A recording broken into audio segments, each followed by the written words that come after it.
Welcome back, and here is Samsons Take. You may have had the opportunity of reading a bit of it already. DCE elections, respect the voice of the people. District common funds are spent in Accra. That's criminal. But the politicians do it. You know why? Because they want to steal the money. Instead of the money getting to the district assemblies, so that the district assemblies will have the power to determine what they use it for, they impound the money in Accra and simply send orders to the districts telling them, we have procured this for you, we have procured that for you. End of story. The DCEs don't see the money. So they detain it here so they can steal it, including for double and needless corrupt sanitation contracts. DCEs complain, but only privately. Because they belong to a government, if they complain publicly, they will be removed, like the president has just done last week. The DCE job has become compensation for those who lost party primaries and others, and people who are favored for bootlicking, but not necessarily qualified. Presidents hand the job to people they will otherwise not hire to manage their 1-acre cassava farms. And they sack them at will, just as happened last Friday.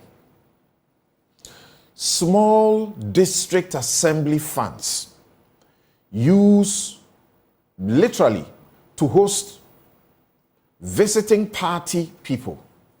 If the president is visiting a particular district, if the wife of the president, if some big person in the party is visiting some district, these are already impoverished. They will spend the money taking care of their visits. I want a DCE, and I know you want a DCE like that too, who can stand up to the president or to the executive for his community and not suffer for doing right by his or her people. I want the most qualified man and woman to have a better chance of winning DCE elections without having to compete with people who built a war chest for that job by the rape of the public purse. I want me, Samson. I want Kofi Bentil sitting here. I want all of you who do not want to associate with any political party to decide that you want to serve your community through becoming a DCE and to have a chance of doing so. As we stand today, you cannot. You will just not have that opportunity because the parties will price you out. So I stand with the majority, 76% of Ghanaians, who said in the CDD surveys that they prefer non-partisan DCE elections as enshrined in Articles 55 and 248 of the 1992 Constitution. It says that parties can participate in all elections except to sponsor candidates for district assembly elections. And that for district assembly elections and the unit committee elections, party paraphernalia must not be used. The brazen violation of those provisions must be stopped and not promoted. You say, well, they have been breaking that law anyway, so let's now make it partisan so they will break it anyway. Is that how to behave in a country that is looking for truth and order? Corruption is prohibited.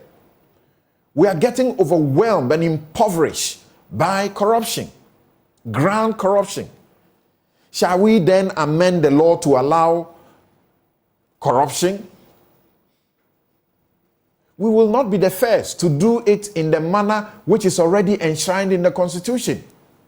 Uganda, India, and Canada, they do what we already have, and they insist on it. They don't say because people are violating the law, we should change the law to suit the violators. There would be not a debate today if President Akufo-Addo had not cowardly grabbed the ball just when citizens dribbled to scoring and keeping all 3 points in the game in December 2019. He did the unthinkable and unconstitutional thing by just jumping in the middle of the process of the yes or no vote and stopping it. He cancelled it. He had no power to do such thing. He wanted the people to vote yes or no. He should have allowed the people to decide whether it was yes or it was no. But when I started the crusade, joined by the NDC and well-meaning Ghanaians, and he saw that the vote would be a no, he decided to cancel the process. That was the most unconstitutional thing for a president to do. What needs amending is Article 243, and it is done by an easy and cheap process. Only Parliament will take from the president the power to appoint DCEs, which is in Article 243. That is it. Then the office becomes elective. What we don't need is what the government sought to put us through, to do an expensive national referendum to amend Article 55(3)'s prohibition of political parties sponsoring candidates for DCEs and local government units. Where are the dividends of democracy? Our democracy has been hijacked by the ugly partisanship. Don't further endanger it. Don't further weaken the voice and authority of local governance. Let's vote a big no anytime. And I remain your proudest initiator and chief crusader for a no vote that led to the botched, needless 2019 referendum. And that is my take.